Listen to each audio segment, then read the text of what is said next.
ಇಲ್ಲಿ ನೋಡಿ ನಾನು ಅರ್ಧ ಬಟ್ಲಾಗಷ್ಟ ಕಡಲೆಬೇಳೆಯನ್ನು ಒಂದು 2 ಅವರ್ ನೆನೆಸ್ಬಿಟ್ಟು ತೊಗೊಂಡೇನಿ. ಕಡಲೆಬೇಳೆನೂ ಈಗ ಚೆನ್ನಾಗಿ ನೆಂದದ, ನೀರನ್ನೆಲ್ಲ ತೆಗೆದ್ಬಿಟ್ಟು ತೊಗೊಂಡಿದ್ದೀನಿ. ನೀವು ಬೇಗನೆ ನೆನಿಬೇಕಾಗಿತ್ತಂದ್ರೆ ಉಗುರು ಬೆಚ್ಚಗಿನ ನೀರಿನಲ್ಲಿ ನೆನೆಸ್ರಿ. ಇಲ್ಲಿ ನಾನು 2 ಕಪ್ಪಾಗಷ್ಟ ಮೆಂತ್ಯ ಸೊಪ್ಪು ಒಂದು ಸೂಡಿತ್ರಿ, ಇದನ್ನು ಸೋಸ್ಬಿಟ್ಟು ತೊಳೆದು ತೊಗೊಂಡೇನಿ. ಆದಷ್ಟು ಎಳೆ ಮೆಂತ್ಯ ಸೊಪ್ಪನ್ನೇ ತೊಗೋರಿ, ಮತ್ತು ಕಡ್ಡಿಯನ್ನು ತೊಗೋಬೇಡ್ರಿ, ಬರೀ ಸೊಪ್ಪನ್ನು ಮಾತ್ರನೇ ತೊಗೋರಿ. ಈಗ ಈ ಮೆಂತ್ಯ ಸೊಪ್ಪನ್ನು ತೊಳೆದ್ಬಿಟ್ಟು ತೊಗೊಂಡಿದ್ದೀನಿ. ಈಗ ಇದನ್ನು ಸಣ್ಣದಾಗಿ ಕಟ್ ಮಾಡಿಬಿಟ್ಟು ತೊಗೋತೀನಿ ನಾನು ಇದನ್ನು. ನೋಡಿ ಈಗ ಈ ಮೆಂತ್ಯ ಸೊಪ್ಪನ್ನು ಕಟ್ ಮಾಡ್ಕೊತೀನಿ ರೀ. ನೋಡಿ ನೀವು ಮೆಂತ್ಯ ಸೊಪ್ಪಿನಿಂದ ತೇಪ್ಲ, ಪಲ್ಯ, ಸಾಂಬಾರು, ಪರೋಠ, ಪಲಾವು ಏನೇನೋ ಮಾಡ್ಕೊಂಡಿರ್ತೀರಿ. ಇವತ್ತು ನಾನು ಮೆಂತ್ಯ ಸೊಪ್ಪಿನಿಂದ ಪುರಿಯನ್ನು ಮಾಡಿ ತೋರಿಸ್ತಾ ಇದ್ದೀನಿ ರೀ. ನೋಡಿ ಈಗ ಚಿಕ್ಕ ಮಕ್ಕಳಿಗೆ ಅದು ಮೆಂತ್ಯ ಸೊಪ್ಪು ತಿನ್ನಂದ್ರೆ ತಿನ್ನೋದಿಲ್ಲ ರೀ ಅವ್ರಿಗೆ. ಅದ್ರಾಗ ಸ್ವಲ್ಪ ಅದು ಕಹಿ ಇರ್ತದೆ, ಟೇಸ್ಟ್ ಇಷ್ಟ ಆಗೋದಿಲ್ಲ ಮಕ್ಕಳಿಗೆ.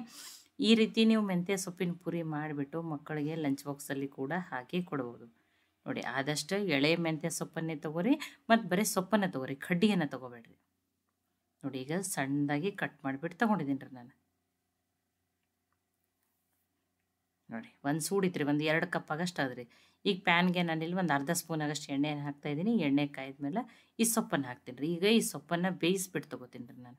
ಹಾಗೆ ಹಾಕೋದಕ್ಕಿಂತ ಸೊಪ್ಪನ್ನು ಬೇಯಿಸ್ಬಿಟ್ಟು ಹಾಕಿದ್ರೆ ಟೇಸ್ಟೂ ಚೆನ್ನಾಗಿ ಬರ್ತದೆ ರೀ.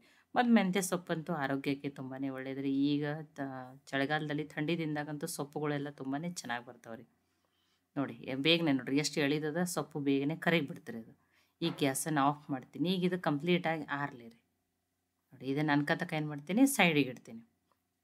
ಈಗ ಮಿಕ್ಸಿ ಜಾರಿಗೆ ನಾನೀಗ ಆ ಕಡಲೆಬೇಳೆನ ಹಾಕೋತೀನಿ ರೀ. ನೋಡಿ ಅರ್ಧ ಬಟ್ಲು ಇದ್ದು ರೀ, ಅವು ನೆನದು ಏನಾಗ್ಯಾವ 1 ಬಟ್ಲಾಗಷ್ಟು ಆಗ್ಯಾವ ರೀ. ನೋಡಿ ಇದಕ್ಕೊಂದು ಸ್ವಲ್ಪ ಹಸಿ ಶುಂಠಿ, 2 ಬೆಳ್ಳುಳ್ಳಿ ಹೆಸಳನ್ನು ಹಾಕ್ತಾಯಿದ್ದೀನಿ. ನೀವು ಬೆಳ್ಳುಳ್ಳಿ ತಿನ್ನಲ್ಲ ಅಂದರೆ ಬೆಳ್ಳುಳ್ಳಿಯನ್ನು ಸ್ಕಿಪ್ ಮಾಡ್ಬೋದು. 2 ಮೆಣಸಿನ್ಕಾಯಿ ಹಾಕ್ತಾಯಿದ್ದೀನಿ. ಸ್ವಲ್ಪ ನೀರನ್ನು ಹಾಕಿಬಿಟ್ಟು ಈಗ ಇದನ್ನು ನುಣ್ಣಗೆ ರುಬ್ಕೊಂಡು ತೊಗೋತೀನಿ ರೀ. ನೋಡಿ ಕಡಲೆಬೇಳೆಯನ್ನು ನುಣ್ಣಗೆ ರುಬ್ಕೊಂಡು ತೊಗೊಂಡಿದ್ದೀನಿ. ನೋಡಿ ಈ ರೀತಿ ಫೈನ್ ಪೇಸ್ಟ್ ಮಾಡ್ಕೊರಿ. ಈಗ ಇದನ್ನು ನೋಡಿರಿ ಮೆಂತ್ಯ ಸೊಪ್ಪಿಗೆ ಇದನ್ನು ಆ ಕಡಲೆಬೇಳೆನ ಏನು ರುಬ್ಕೊಂಡಿನಲ್ಲ ರೀ ಅದನ್ನು ಹಾಕ್ತೆ. ಈಗ ಇದು ಮೆಂತ್ಯ ಸೊಪ್ಪನ್ನು ಆರ್ಯದ್ರಿ, ಬಿಸಿದಾಗ ಹಾಕಬೇಡ್ರಿ, ಆರಿದ ಮೇಲೆ ಹಾಕಿರಿ. ನೀವು ಕಡಲೆಬೇಳೆಯಿಂದ ಢೋಕಳ ಅದು ಮಾಡ್ಕೊಂಡಿರ್ತೀರಿ. ಈ ರೀತಿ ಕಡಲೆಬೇಳೆ ನೆನೆಸಿ ರುಬ್ಬಿ ಹಾಕಿ ಪುರಿ ಮಾಡೋ ಟೇಸ್ಟ್ ತುಂಬಾ ಚೆನ್ನಾಗಿ ಬರ್ತವೆ ರೀ. ಈಗ ಈ ಪೇಸ್ಟನ್ನು ಹಾಕಿದ್ದೀನಿ. ಉಳಿದಿರುವ ಸಾಮಗ್ರಿಗಳನ್ನ ಹಾಕೊಂಡ್ರಿ. ನೋಡಿ ಒಂದು ಅರ್ಧ ಸ್ಪೂನಾಗಷ್ಟೇ ರೆಡ್ ಚಿಲ್ಲಿ ಪೌಡ್ರು, ಹಸಿಮೆಣ್ಸಿಕಾಯಿ ಹಾಕಿರೋದ್ರಿಂದ ಖಾರ ನೀವು ನೋಡ್ಕೊಂಡು ಹಾಕೋರಿ. ನೋಡಿ ಸ್ವಲ್ಪ ಅರಿಶಿನ 1/4 ಟೀ ಸ್ಪೂನ್ ಆಗಷ್ಟು, ಒಂದು ಅರ್ಧ ಸ್ಪೂನ್ ಆಗಷ್ಟೇ ಜೀರಿಗೆ. ಮಕ್ಕಳಿಗೆ ಮಾಡ್ತಿದ್ರೆ ನೀವು ಹಸಿಮೆಣ್ಸಿಕಾಯಿ ಸ್ಕಿಪ್ನು ಮಾಡ್ಬೋದು. ನೋಡಿ 1 ಸ್ಪೂನ್ ಆಗಷ್ಟೇ ಧನಿಯಾ ಪೌಡ್ರನ್ನು ಹಾಕ್ತಾಯಿದ್ದೀನಿ. ಸ್ವಲ್ಪ ತೊಳೆದು ಸಣ್ಣದಾಗಿ ಕಟ್ ಮಾಡಿ ಇಟ್ಕೊಂಡಿರುವಂಥ ಕೊತ್ತಂಬರಿ ಸೊಪ್ಪು, ಒಂದು ಅರ್ಧ ಸ್ಪೂನ್ ಆಗಷ್ಟೇ ಅಜ್ವಾನ್ ಅಥವಾ ಕಾಳನ್ನು ಹಾಕ್ತಾಯಿದ್ದೀನಿ ರೀ. ನೋಡಿ ನೋಡಿ ನಾನು ಇದನ್ನೇ ಬಿಳಿ ಎಳ್ಳನ್ನು ಹಾಕ್ತಾಯಿದ್ದೀನಿ, ಟೇಸ್ಟ್ ಚೆನ್ನಾಗಿ ಬರ್ತದೆ. ನೋಡಿರಿ ನಾನು ಒಂದು 2 ಸ್ಪೂನ್ ಆಗಷ್ಟು ಬಿಳಿ ಎಳ್ಳನ್ನು ಹಾಕಿದ್ದೀನಿ. ನೋಡಿ 2 ಸ್ಪೂನ್ ಆಗಷ್ಟೇ ರವೆ, ಉಪ್ಪಿಟ್ಟು ರವೆಯನ್ನು ಹಾಕ್ತಾಯಿದ್ದೀನಿ ರೀ. ರುಚಿಗೆ ತಕ್ಕಷ್ಟು ಉಪ್ಪು. ನೋಡಿ ಈಗ ಇದನ್ನು ಮಿಕ್ಸ್ ಮಾಡ್ಕೊಂಡ್ರಿ. ಆ ಸೊಪ್ಪು, ಮಸಾಲೆ, ಕಡಲೆಬೇಳೆ ಎಲ್ಲ ರುಬ್ಬಿದ್ರ ಜೊತೆ ಮಸಾಲೆ ಎಲ್ಲ ಚೆನ್ನಾಗಿ ಮಿಕ್ಸ್ ಆಗಲಿ ರೀ. ನೋಡಿ ಈಗಿದೆ ಚೆನ್ನಾಗಿ ಮಿಕ್ಸ್ ಆಗಿದೆ ರೀ.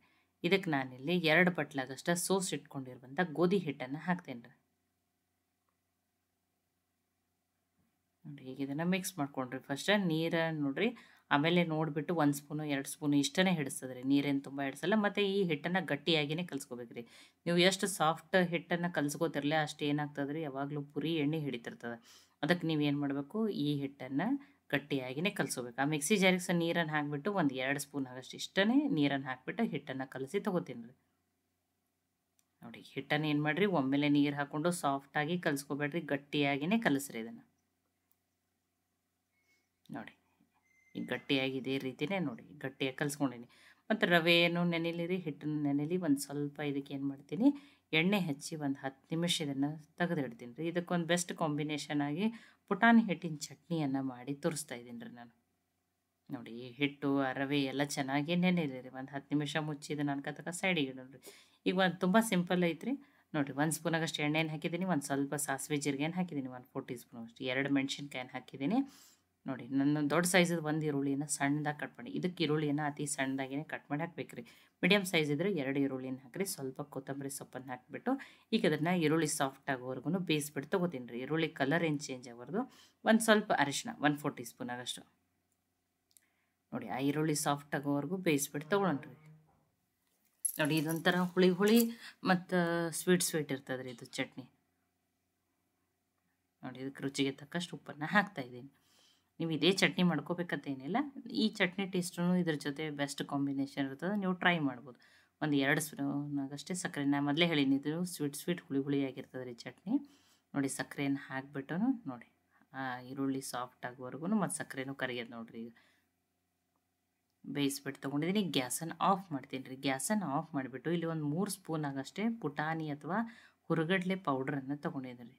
ಇದನ್ನು ನುಣ್ಣಗೆ ಪುಡಿ ಮಾಡ್ಕೊಂಡಿರ್ಬೇಕು ರೀ. ಈಗ ಇದಕ್ಕೆ ನೀರನ್ನು ಹಾಕಿಬಿಟ್ಟು, ತುಂಬ ತೆಳುವೂ ಮಾಡಬಾರ್ದು, ತುಂಬ ಗಟ್ಟಿನೂ ಮಾಡಬಾರ್ದು, ಆ ರೀತಿ ನೀರನ್ನು ಹಾಕಿಬಿಟ್ಟು ಇದನ್ನು ನೀಟಾಗಿ ಮಿಕ್ಸ್ ಮಾಡಿ ಆ ಒಗ್ಗರಣೆಗೆ ಇದನ್ನು ಹಾಕ್ಬೇಕು ರೀ.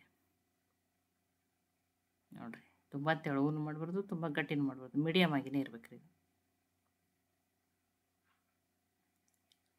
ನೋಡಿ ಇದನ್ನೆಲ್ಲ ಗ್ಯಾಸ್ ಆಫ್ ಮಾಡಿದ್ಮೇಲೆ ಹಾಕ್ಬೇಕು ರೀ ಆ ಪುಟಾಣಿ ಹಿಟ್ಟನ್ನು. ನೋಡಿ ಈಗ ಮಿಕ್ಸ್ ಮಾಡ್ಕೊಂಡ್ರಿ. ನೋಡಿ ಇನ್ನೊಂದು ಸ್ವಲ್ಪ ಕೊತ್ತಂಬರಿ ಸೊಪ್ಪನ್ನು ಹಾಕ್ತಾಯಿದ್ದೀನಿ. ಇದಕ್ಕೆ ಅರ್ಧ ನಿಂಬೆ ರಸನ ಹಾಕ್ಬೇಕು ರೀ. ಹುಳಿ ಹುಳಿ ಸ್ವೀಟ್ ಆಗಿನೇ ಇರ್ಬೇಕು ರೀ ಇದು. ನೋಡಿ ಈಗ ಚಟ್ನಿ ರೆಡಿ ಆಗ್ಯದ ರೀ. ಇನ್ನು ಇದೇ ಚಟ್ನಿ ಹತ್ತಿರಲಿಲ್ಲ, ನೀವು ಆಲೂಗಡ್ಡೆ ಪಲ್ಯನೂ ಮಾಡ್ಕೋಬೋದು. ಈಗ ಇದನ್ನು ಸೈಡಿಗೆ ಇಟ್ಟೀನಿ ರೀ. 10 ನಿಮಿಷ ಆಗಿದೆ. ಹಿಟ್ಟು ನೋಡಿರಿ ನೆನೆದ್ರೂ ಇನ್ನೂ ಗಟ್ಟಿಯೇ ಅದ. ಇದೇ ರೀತಿಯೇ ಗಟ್ಟಿಯಾಗಿಯೇ ಕಲಿಸ್ಕೋಬೇಕು. ಈಗ ಸಣ್ಣ ಸಣ್ಣ ಉಳ್ಳಿಗಳನ್ನ ಮಾಡ್ಕೋತೀನಿ.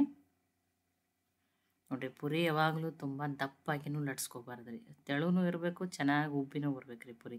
ಅಂದರೆ ಅದು ಕೆಳಗಡೆ ಉಬ್ಬಿ ಬಂದಿರೋ ಪಾರ್ಟ್ ಬಿಟ್ಟು ಕೆಳಗಡೆ ಭಾಳ ದಪ್ಪಿದ್ರೂ ಅದು ಟೇಸ್ಟ್ ತಿನ್ನಕ್ಕೆ ಚಲೋ ಹೊತ್ತಲ್ರಿ. ನೋಡಿ ಅದಕ್ಕೆ ಸಣ್ಣ ಸಣ್ಣ ಉಳ್ಳಿಗಳನ್ನೇ ಮಾಡ್ಕೋತೀನಿ ನಾನು. ನೀವು ಇದಕ್ಕಿಂತ ಸಣ್ಣನು ಮಾಡ್ರೂ ನಡೀತದೆ ರೀ. ನಿಮಗೆ ಯಾವ ರೀತಿ ನಾನು ಮೀಡಿಯಮ್ ಸೈಜಾಗಿ ಮಾಡ್ತಾಯಿದ್ದೀನಿ. ಒಂದು ನೋಡಿರಿ ಇಷ್ಟು ಪುರಿಯನ್ನು ಉಳ್ಳಿಗಳನ್ನ ಮಾಡ್ಕೊಂಡಿದ್ದೀನಿ. ಈಗ ನಾನು ನಿಮಗೊಂದು 2 ಲಟ್ಟಿಸಿ ತೋರಿಸ್ತೀನಿ. ನೋಡಿರಿ, ನಾನಿಲ್ಲಿ ಚಪಾತಿ ಅಥವಾ ಹೋಳಿಗೆ ಮಾಡೋ ತಗಡ ಮೇಲೆ ಲಟ್ಟಿಸ್ತೀನಿ. ನಾ ಏನು ಹಿಟ್ಟು ಹಚ್ಚೇನು ಲಟ್ಟಿಸ್ತಾ ಇಲ್ಲರಿ. ಇಲ್ಲ ನೀವು ಹಿಟ್ಟು ಹಚ್ಚೇನು ಲಟ್ಸ್ಕೊಬೋದು. ಅದಕ್ಕೆ ಹಿಟ್ಟು ಏನಾಗ್ತದೆ ರೀ, ಎಣ್ಣೆಯಲ್ಲೆಲ್ಲ ಹೊಗೆ ಆಡಿಬಿಡ್ತದೆ.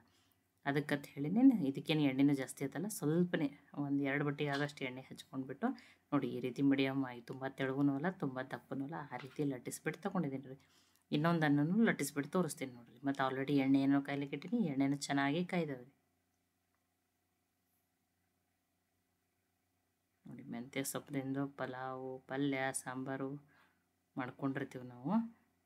ಥೇಪ್ಲ ಅದು ಜಾಸ್ತಿ ಮಾಡ್ಕೊಂಡಿರ್ತೀವಿ. ಈ ರೀತಿ ತುಂಬ ಟೇಸ್ಟಿಯಾಗಿರುವಂಥ ಮೆಂತ್ಯ ಸೊಪ್ಪಿನ ಮಸಾಲ ಪುರಿ ಅಂತಲೂ ಕರಿಬೋದು. ನೋಡಿ ಎಷ್ಟು ಚೆನ್ನಾಗಿ ಉಬ್ಬಿ ಬಂದಾವೆ. ಮತ್ತು ಒಂಚೂರೂ ಎಣ್ಣೆ ಹಿಡಿಯಲ್ರಿ, ಇವು ತುಂಬಾ ಡ್ರೈ ಇರ್ತಾವೆ. ಮತ್ತು ಪುರಿ ಕೆರುವಿ ಮುಂದೆ ಯಾವಾಗಲೂ ಎಣ್ಣೆ ಚೆನ್ನಾಗಿ ಕಾಯಲಿ. ಗ್ಯಾಸನ್ನು ಹೈ ಫ್ಲೇಮ್ದಲ್ಲಿ ಇಟ್ಟೇ ಕರೀರಿ. ನೀವು ಮೀಡಿಯಮ್ ಅಥವಾ ಲೋ ಫ್ಲೇಮ್ದಲ್ಲಿ ಇಟ್ಟು ಕರೆದ್ರಿಂದ ಪುರಿನೂ ಏನಾಗ್ತದೆ ಅವಾಗ ಎಣ್ಣೆ ಹಿಡಿತದೆ ರೀ. ನೋಡಿರಿ ತುಂಬ ಖಡಕ್ಕಾಗಿ ಎಣ್ಣೆ ಏನಾಗಿರ್ಬೇಕು ರೀ, ಕಾಯ್ದಿರ್ಬೇಕು ರೀ.